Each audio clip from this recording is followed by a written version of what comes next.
G'day, it's Geoff Lewis here from Seriously Series. I've just gone for a bit of a drive and I've parked up on the edge of this salt lake, and I'm here to show you the first episode of our Origin series, the origin of the four-wheel drive. Now, the reason why I've decided to do this episode is it's usually quite a heated debate. Usually most people will say, oh, it's this or it's that, or it's this or it's that, and there's quite a few wives' tales getting round. So I thought I might just settle it today, right here, right now, and at least tell you what my opinion is and what I've found from my own research over the years. Now, one of the interests I have is looking into the early pioneers of this country and looking at the equipment that they actually used in order to survive and actually get out there and open up Australia. Now, if we're talking about off-road vehicles and the first vehicle that was really sort of used, you would probably actually go back before the Industrial Revolution, and you would actually go so far back you would go 4,500 years ago. Now, why are we going back that far? Well, the big key advance in the human civilization was actually the domestication of animals, and one of the first animals that we actually domesticated was the horse. Now, the horse was an incredible leap forward in technology and actually developing our civilization. Because the problem is with us being human, we can only walk so far. And we could only walk probably maybe at most 100 kilometres a day, whereas a horse on a buggy, you can cover that with relative ease. You can also carry a larger payload on a horse than you can actually chuck it other than chucking a pack on your back. So this actually allowed the sphere of influence of a particular tribe or a particular clan to be able to get out of that valley and get into the following valleys.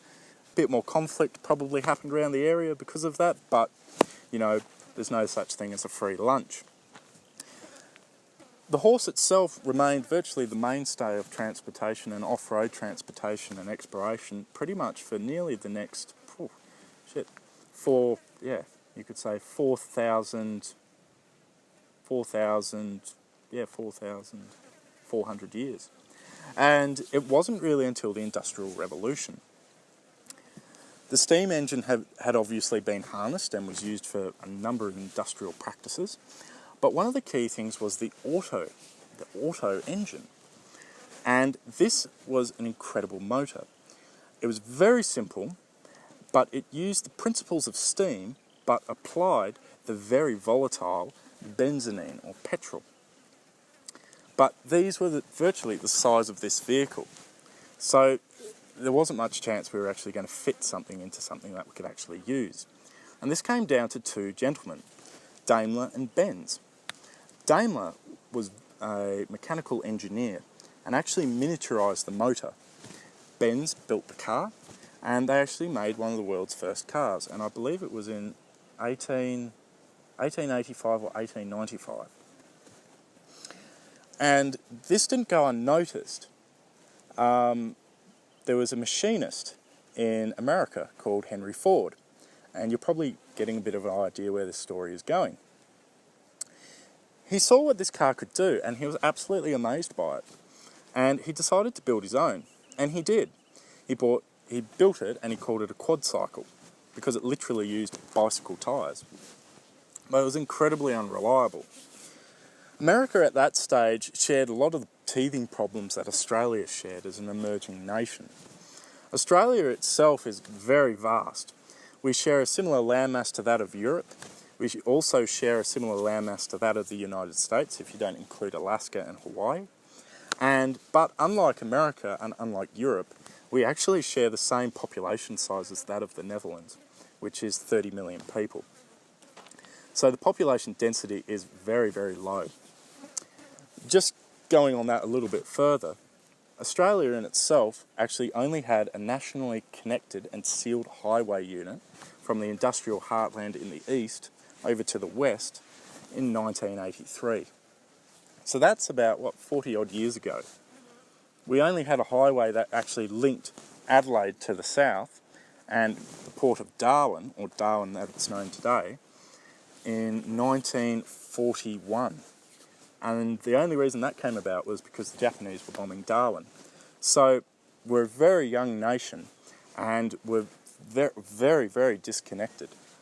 Even today, just one more thing, even today, I heard a statistic, and it makes perfect sense to me. 60% of the roads in Australia are unsealed.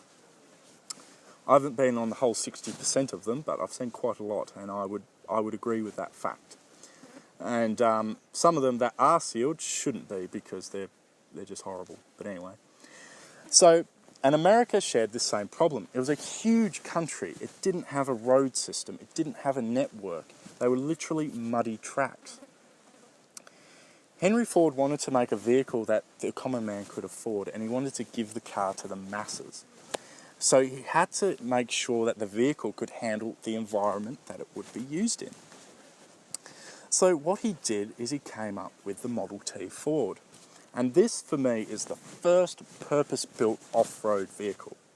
It's the grandfather of the modern SUV, and it very much is. I think it's an incredible bit of kit.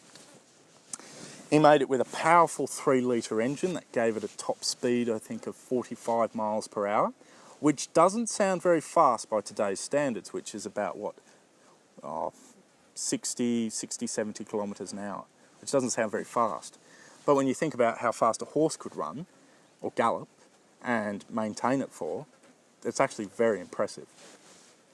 It came out with a LSD in the rear, which gave it incredibly good traction through the mud and the snow in the winter. It came out with durable leaf springs all round, which gave it really good articulation. It then also came out with a Planetary Gear Box. Now this works very similar to an automatic gearbox, as you don't actually have a clutch. And it uses friction pads to actually use springs to actually push down onto these large planetary discs. And that actually generates the binding force to transfer the power from the motor to the differential at the rear. It was made to be incredibly simple, so the common man could simply get under the bonnet and fix it himself. It was really the first true off-road vehicle. One of my great heroes is Francis Brittle, and this guy is absolutely incredible. He rode across Australia something like 25 times. Not in a car, on a push bike.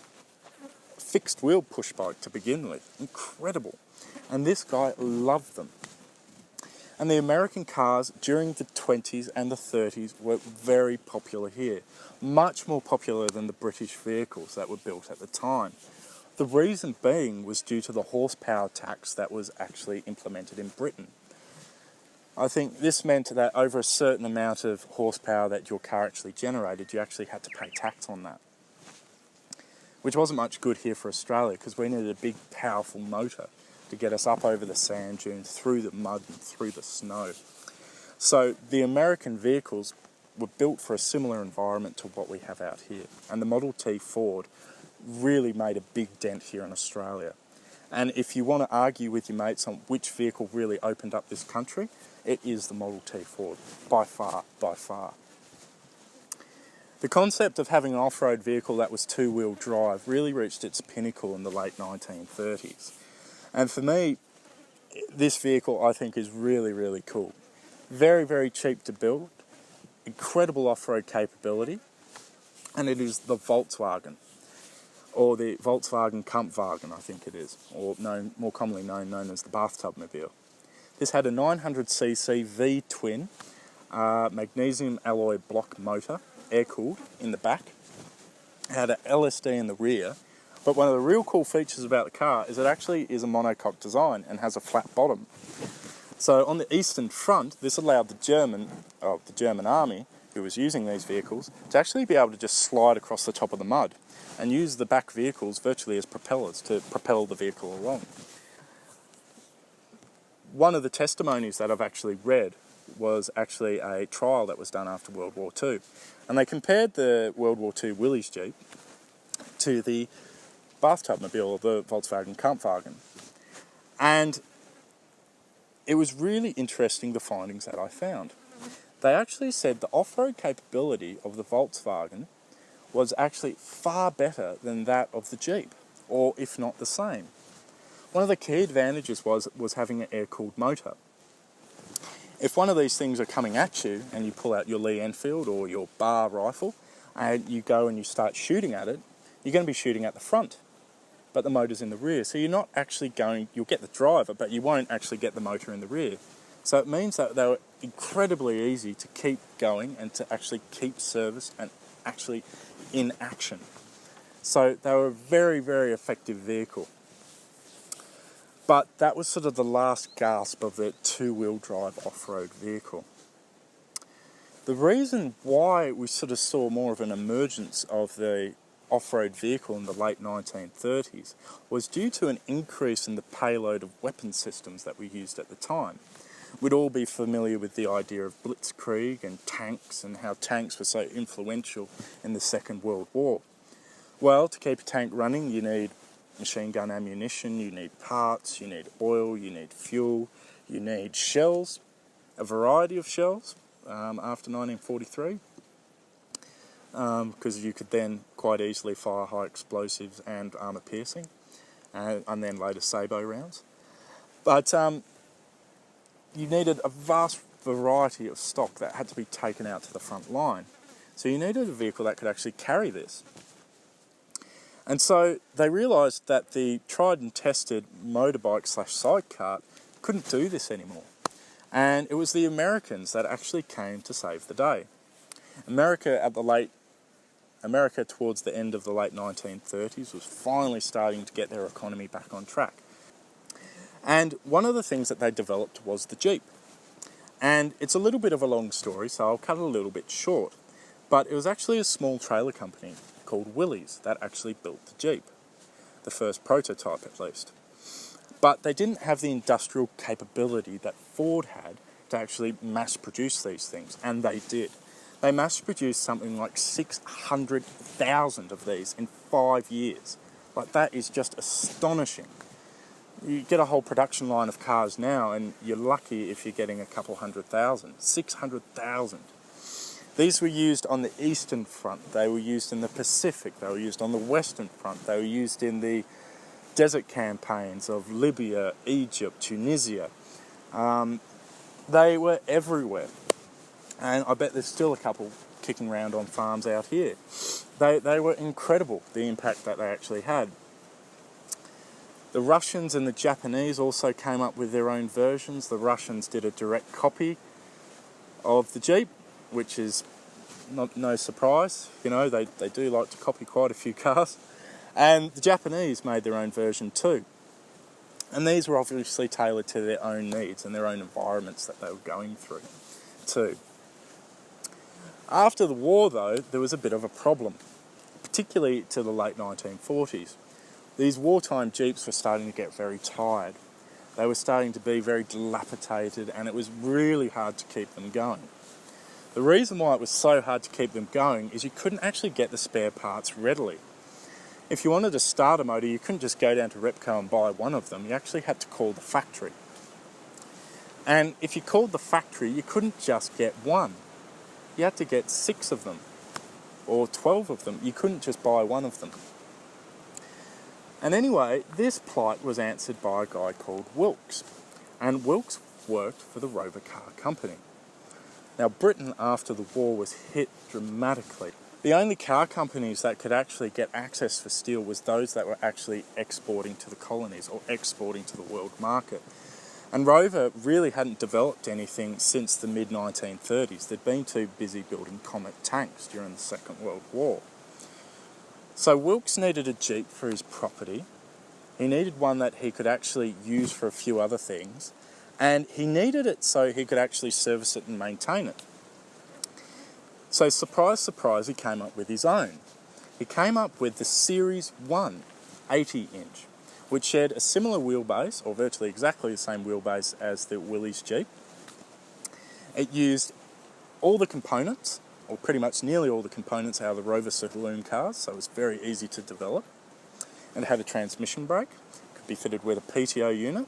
It was fitted with all aluminium magnesium alloy body, which meant it didn't rust. The chassis wasn't made out of rectangular steel, it was made out of flat It's made out of flat plate steel, and they bent it up and over and seam welded along the top. So it made it very, very simple to produce and very, very cheap. Another cool thing too, it was made out of the same aluminium magnesium alloy that the Spitfire, the Lancaster, the Manchester, that was actually the first pure aluminium built or aluminium manganese built, magnesium built heavy bomber of the Second World War. So it actually had a huge amount of heritage to go with it too, and it was an absolute hit. Within its second year of production, it was already pushed into service with the British Army. After the Suez Crisis, there was another little war going on a peninsula elsewhere, which could be happening any moment now, on the Korean peninsula. And there was a big issue with it. Obviously, the issue was that the communist forces from the north were pushing down to the south. The Allies obviously went over there, and the Anzac forces of Australia and New Zealand too. But the Americans were actually facing a real big problem. And the problem was that they didn't actually have enough trucks, and they didn't have enough jeeps to actually keep the logistics of the operation going. What were they going to do? So they actually turned to a textile factory that actually had switched over to building trucks for the Japanese Imperial Army during World War II, from 1936 to 1945, as the Japanese invaded China in 1936. And they produced these trucks, they produced the Jeeps for the Americans during the Korean War, and then after that they were left with all the technique, all the skill, all the know-how, and they thought, well, let's try and build our own. And they came up with something they called the BJ Jeep. Now, they are Japanese, and they probably didn't understand the English language that much, but the BJ is a little bit of a vulgar term here. But anyway, that changed later on. Anyway, it wasn't an immediate success. It ended up sort of faltering and didn't make a huge amount of international sales until one gentleman actually drove it up one of the highest mountains in Japan, Mount Fuji. After this got it on the front page, and the Japanese police force and the Japanese Defence Force ended up buying the BJ Jeep. After this, the CEO of Toyota decided that they needed to change the name. They needed it to have a name that was as prestigious and as formidable as its rival, Land Rover. So they came up with the name Land Cruiser, and it's stuck ever since. Here in Australia, we saw a bit of a change. Obviously, after World War II, Chrysler and Ford decided to go on building the Jeep, and they made their own civilian version, the CJ. And that did very well.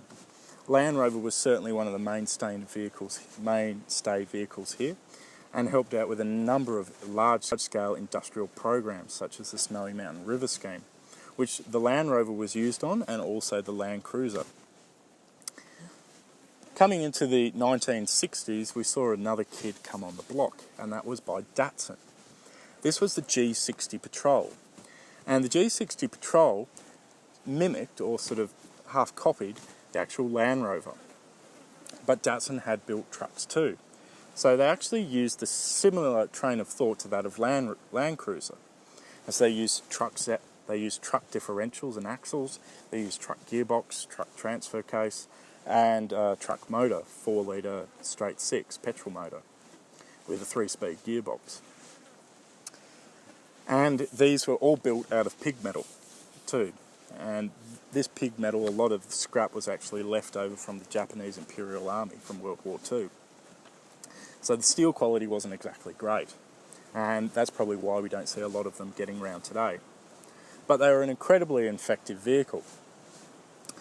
This gave people a lot more options. They didn't just have to go with the tried and proven household names of Jeep and Land Rover. And by the 1970s, the big names such as Land Rover were starting to feel the pinch here in Australia. The market was changing. Land Rover no longer controlled 70% of the market. They'd been knocked down to something, I think, around about 40%, and they needed to climb back. Land Cruiser had a much more stronger drivetrain, they had a much more powerful motor, and Land Rover really needed to answer that.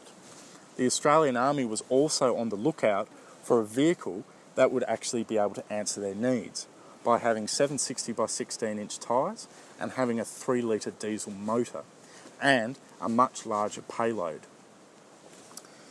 So what were they going to do? Land Rover made a very quick attempt, but it was very much too late. And this was the Land Rover Stage 1. It was a 109 inch, so a long wheelbase, and it came out with a 3.5 litre V8 motor, which was tried and tested and used in the Range Rover. It used a Range Rover gearbox, the LT95. It used the Salisbury diff, and it used also a EVN front diff. And it was a very, very good vehicle. But it did chew a heck of a lot of fuel. And these were only produced from 1975 to 1981.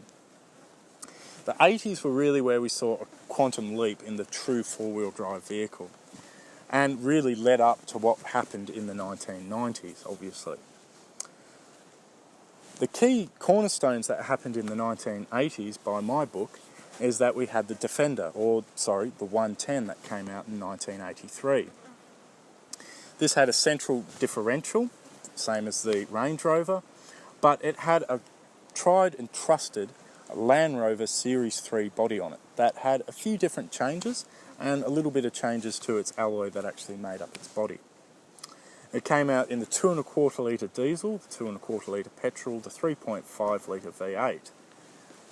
But still, that wasn't really enough. Land Rover and Jaguar actually ended up making their own vehicle for the Australian Army, and this was the Land Rover Perentie. This shared most of the common traits that the 110 had, but it actually used a Series 3 body and a Range Rover chassis, and also boasted to have the 3.9 litre Isuzu motor. Now, I'll make a following video on this car because it's a very interesting one, and we'll look at it a lot more in depth. Anyway, we had these great vehicles coming out, but they were like driving a tractor. There was no comfort. You had to use levers and gears just to open up your vents or just to get the heater working. They weren't very user-friendly. And Datsun was actually the first car company to bring luxury to the common man and to the masses for the same reasonable price. And this was actually in the MK and the MQ Patrol. It had a nice ergonomic interior, it was relatively comfortable to drive, but it kept the tried and proven technology underneath, with leaf springs, open diff front and rear. It also had the 2.8 litre 6-cylinder petrol, and it had a very, very tough transmission. And it was a very good car all round. Land Cruiser obviously followed the same, and they brought out their answer, which was the 60 series. But they were still using technology underneath that was very much the same as the FJ, very much the same as the G60, and very much the same as the Series Land Rover. So the Defender was certainly more of a modern four-wheel drive in that sense. And it wasn't really until the late 1980s that they started picking it up. Nissan obviously Datsun changed to Nissan, and Nissan brought out the GQ Patrol in 1988, the Mark 1, and then the Mark 2 and the Mark 3 after that, with small little changes throughout. Change in power plants, a change from carburettor to electronic fuel ignition, or EFI. And Land Cruiser brought out the 80 series, which is a fantastic, fantastic vehicle, really well built.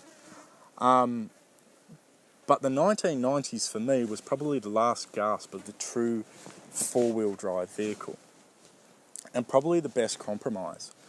They had comfortable ergonomic interiors, they had air conditioning, power steering, but they had very, very tough drivetrains and motors, and had very good longevity.